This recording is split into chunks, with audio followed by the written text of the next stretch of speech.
So I thought I'd do this little video, and it's more of a chat really than a ride round, because you've ridden around on this Enfield far too many times now.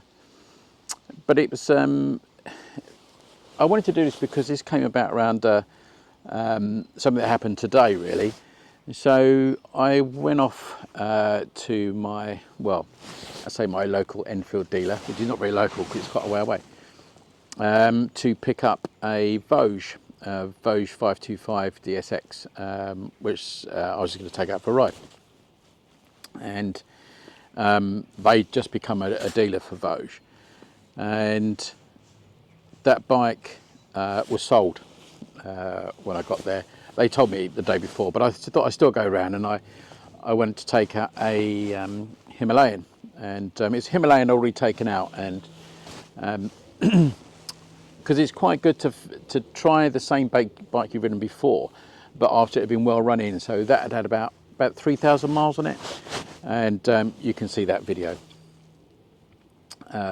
which will come out after or before it. So I'm not really sure where this is going to come out, but it got me thinking about, because so much has been said about these Chinese bikes now, and I just wanted to give my thoughts on it, and a couple of things that I'd looked into, because there's a lot of chatter on internet in there about, well, I don't see the downside in Chinese bikes, and they're cheap and all the rest of it. And first of all, let me say, I'm not criticising Chinese bikes. I think actually the bikes which have been manufactured, where we've got the popular ones, the CF Moto 450, and now the Vosges to a lesser extent, but that's not been out very long. Although it was out in a different guise, I think, where it's been revised to sort of match the CF, isn't it, a little bit. People are testing those bikes and say, oh, bikes are fantastic, and they are. I think the bikes themselves are really, really good. But that's not the problem I see coming on the horizon, and which is also there. So, and it came about, this, I want to talk about this because this is something that came out when I was riding the Himalayan today. I sat and thought, well, what if I was going to do a trip I was going to load up my new adventure bike, my small capacity adventure bike, and I was going to take it to, I don't know, Africa or wherever, somewhere a bit more remote, let's say. What would I take? And my conclusion was that I would take the Himalayan. Now, why, I hear you ask? Because the CF Moto is a nicer bike to ride, and probably the Vosges as well. The problem with those bikes, as I see it at the moment, and I'll go into a bit more depth about this, is the parts. Can you get parts for those bikes? And this also brings me around to another roundabout thing with the dealer that I was with this morning, in that dealership is now going down the pan, and which is very sad, because they were excellent dealership. They're a major Enfield dealership for my area, and for the sort of southeast in general, really. But they also do Kawasaki, and they've gone into Vosges, and they've now gone into receivership. Don't know the circumstances of that, only that they were a really good dealer, and I had some fantastic service from them.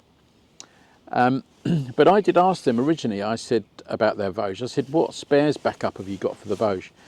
And their reply was nothing. They have no spare parts for those bikes. And my next question then was, well, what if one of them breaks down that you sell? And to their answer to that was, well, we'll cross that bridge when we come to it. Which is not the dealer's fault as such, and I'm not criticising that dealer at all, and I won't even name them, but they were really good. And that's just circumstance. That's because we're getting into this situation where motorbikes, modern motorbikes, they've got like a built-in obsolescence to them, because they don't come with the big parts package that we used to get. We used to be able to go into a Yamaha dealership and buy any part for a Yamaha without any problem, because they'd have a huge spares department. But these modern bikes that are coming in from China, they don't have that. And this brings me into another aspect of this, is that insurance. Now I thought, well, I need to look a bit more into this. So I did a test on Go Compare last night. So I put in the Vosges 525 for me. So I can't remember how old I was, 56, 57. I've got a clean license. I've got IM certificate and stuff like that. I did it with 5 years no claims. It's a lot longer than that, but I thought I'd just put 5 years no claims and parking it on the driveway. I'm not in a high crime area as such, so I'm not in central London. For me to insure the Vosges, it was £370. That was the bottom price, and that was to pay it off in one lump. So I thought, well, that seems expensive, or is it just expensive anyway? So I then did the same quote, exactly same parameters for the Honda CB500X. That was £150. Now that tells you something, doesn't it? And I think the problem is, and this is the same with Chinese cars which are coming into the UK, in particular the MGs and vehicles like that, is that the insurance premiums are incredibly high. And it's to do with the spares. They're not repairable or not easily repairable because the spares availability is very poor. So you end up in this situation where you're almost buying a vehicle and a motorbike which it's disposable. Once you've used it for a few years and it's run well and all the rest of it, you can't repair it, and woe betide you if you drop it. You know, if you drop one of those bikes and you break a fairing or something, I think you're buggered. And the problem is the insurances are high on those bikes because it becomes a total loss to the insurance company. So they've got to basically pay out for the whole bike. Now that's not too bad if the bike you're buying is only £6,000. You know, that keeps the premium low a little bit. But, you know, we want to be able to repair these bikes. We think we're in an age of, you know, renewables and, you know, not wasting raw materials. But we're going completely the opposite way anyway. And manufacturers are doing this. There's no point building something. Manufacturers are not interested in building something that will last a lifetime, because that's no good for your bottom line, is it? You want people to replace those things on a regular basis or within reason. So, you know, we're now in this situation where I think motorbikes are going down that route of, if we're not careful, going in a totally disposable thing. You know, what can you replace on a motorbike, which isn't a sealed unit? You know, fuel injection systems and stuff like that. So if you can't replace it cheaply or get it repaired, then the bike is completely useless. So you scrap it and you buy another one.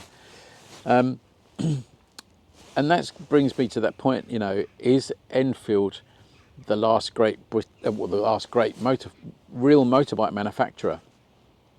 Because Royal Enfield, obviously their major market is India, and the Indians can't afford to be taking their bikes to main dealers all the time and getting them serviced and repaired. They want to do that themselves because it's cheap to maintain. You know, if you go to India, which I've been to India quite a lot, and, you know, all the little backstreet workshops, you know, you can get anything made in India, but all these bikes can be repaired at the side of the road. You can't do that with a modern Chinese bike, really. Which brings me on to another point. If you try to find a part for, let's say, a Vosges, put into a search engine Vosges 525 DSX fork seals, you won't find any. There aren't any. You know, certainly none that I could find. And it's the same sort of thing with the CF Moto. You cannot find spare parts for those. So, you know, this becomes a bit of a problem. You put in fork seals for Enfield Interceptor, there's thousands of them. You put in fork seals for CB500, thousands of them. And that's the thing, isn't it? These bikes we can continue to maintain, and their longevity will be huge because we can continue to maintain them. The engineering simplistic, and it's just workable. It's easy to live with, isn't it? And we can keep renewing those things, and we could do that ourselves. They're just bolt on, bolt off. So, yeah, we have this insurance problem, because we also know that, you know, if you go onto the internet, you can find these companies that will buy these motorbikes from the insurance companies, because the insurance companies, if it's a total loss, they're not interested in it. It just gets sold straight off to these other companies, and they try and make their money back on it. The company like Moto Mine and people like that. And you look at those bikes on there, and you see there are Chinese bikes in there. There's Sims and Sinis and bikes like that. They're worthless. They have no value. They stick at their £50 and they don't seem to be able to get rid of them. And that's because you cannot repair it. You won't get the parts for it unless they're simple bits that you could bodge yourself. You won't get those parts. You know, someone runs their Sinis terrain into a wall or a car, and you've got bent forks.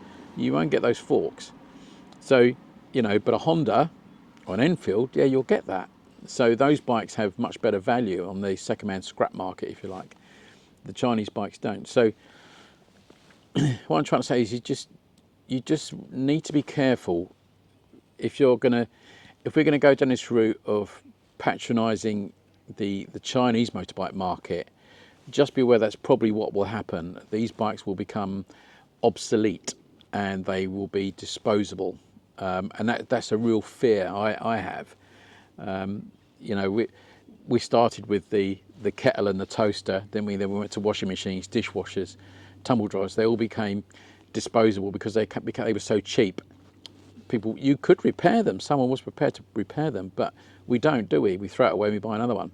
I think there's this odd misconception that, when we look at these Chinese bikes, those bikes, those manufacturers, they must be really good because BMW get their engines made somewhere, and KTM get their bikes made in these places. Yes, they do, but they don't get them made there because they're exceptional at engineering, which they might well be. They get them made there because they're cheap, because it's a cheap way of manufacturing your product, which means that your profit margin, it goes up, and so that's why they get those bikes, those components that are made there. It's not because they're better; it's because it's cheap to do. If you think that let's put it in a simple way, if it costs you £10 a day to get someone to press the button on a CNC machine, that's great. If you get it made in China, if you get it made in Germany, and it costs you £150 a day to get that man to push the CNC machine button, why would you do that? You just get it made in China. So that's why they're there. And the other thing with this is that I think there's the Chinese and their manufacturing, and these companies like CF Moto and that, there's this thing of it's got to be good by association, in that if they are tied into European manufacturers, then the product must be good, because the Europeans are manufacturing, or it's part of the European setup. And I think these manufacturers seen what CF Moto have done with their link with KTM, and by association, Vosges must be good because they're Chinese, and I bet they're probably all made in the same factory. We don't look into it deep enough. But again, I'm not saying that those bikes are bad. I think those bikes are actually really good to buy and ride. But I think the long-term viability of those bikes will be the problem. Can you get it serviced? Can you get it repaired? If the dealer goes down the pan, who's going to do it for you? Who's going to do the warranty work on it? And what sort of warranty work we'll be able to get done? But the Chinese are very clever at, as a lot of people are. My product is good by association. And that can cause a few problems, I think.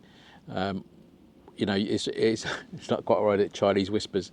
We thought, no. They, CF Moto make Yamahas and KTM's and all the rest of it, and Vosges make BMWs and that. No, they just get parts made there because it's cheap to manufacture. It doesn't make those parts good. It doesn't mean they're bad. It doesn't make them good. It just means they were cheap to manufacture. That's all it is, because your labour costs are so cheap, and maybe your raw materials as well. So, yeah. I think we have to be very careful where we go with this. You know, I'm not belittling anybody to buy a Chinese bike. I think, you know, if you can get hold of one, great.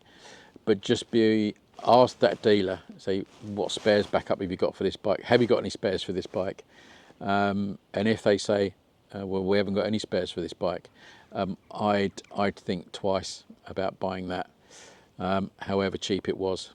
I'd probably look for a second-hand Honda or Yamaha or something where I know I could get it repaired. But that brings on to this other point, isn't it? Even manufacturers like Honda are making their bikes so difficult to service and repair. I've said this before in other videos about my Africa Twin.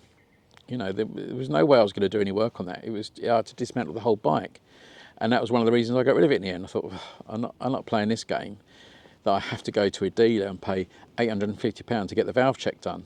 Why would I want to do that? You know, so, you know, I've come back to bikes which are a bit more simple to do, and the more work I can do on it myself, the cheaper it is to run, isn't it, at the end of the day? Yes, you got other manufacturers that make their bikes which are relatively easy to service. I don't know, Moto Guzzi do that, the nice simple bikes. Harley to a point, but a lot of Harley bikes are getting a bit more technical, aren't they? A lot more electronics than we've got to worry about. So, you know, is Enfield the last great motorbike manufacturer? We'll ask that question again in a couple of years, but I would say yes. I would say yes. They're still manufacturing bikes to the principles we did maybe 30 years ago, 30, 40, 50 years ago even. They've had to modernise slightly with the injection systems to get the emissions correct, but they're still infinitely repairable, and that's got to be better for the environment, isn't it? But we shall wait and see. Case in point, you know, when I came out of the dealer today, you know, I was able to say, oh, can I have an oil filter for my Interceptor? Yeah, got it straight away. It's on the shelf. It's on the shelf. Try and do that with some other marks. Try and do that with, you know, with a CF Moto, possibly. You might just get an oil filter with a CF Moto. These aren't quite particularly unique, but that's what I want to be able to do. I want to be able to go into a dealer. They've got a big spares department, and I can get what I want. It won't be cheap. It won't be cheap. You know, £22 for that, for this. You know, online, I could get an Enfield genuine part probably from India for half that price probably. But if you don't support your dealers, it'll go the way of what happened today with the dealer I went into. You know, obviously not profitable, but they're selling a lot of Enfields, and they got all the latest bikes in there. But their Kawasaki's, as they were saying to me, it's, you know, just not selling anything. So it's going to be interesting to see where the motorbike market is. There will be a big resetting of the motorcycle market in the next few years. There has to be. You get a big shake up, it changes, something has to happen. Do we get more independence again? But we shall see. So that was just a little update. Just those things that came out of me looking at these Chinese bikes and that. I think that's the problem. It would be spares and after sales service, finding dealers. You know, you'll find any number of Enfield, Honda dealers out there all over the world. But if you're in the middle of Africa and your CF Moto falls over and, you know, cracks a rim, what are you going to do? Right, take care everybody, and I'll see you in the next episode. Ride safe.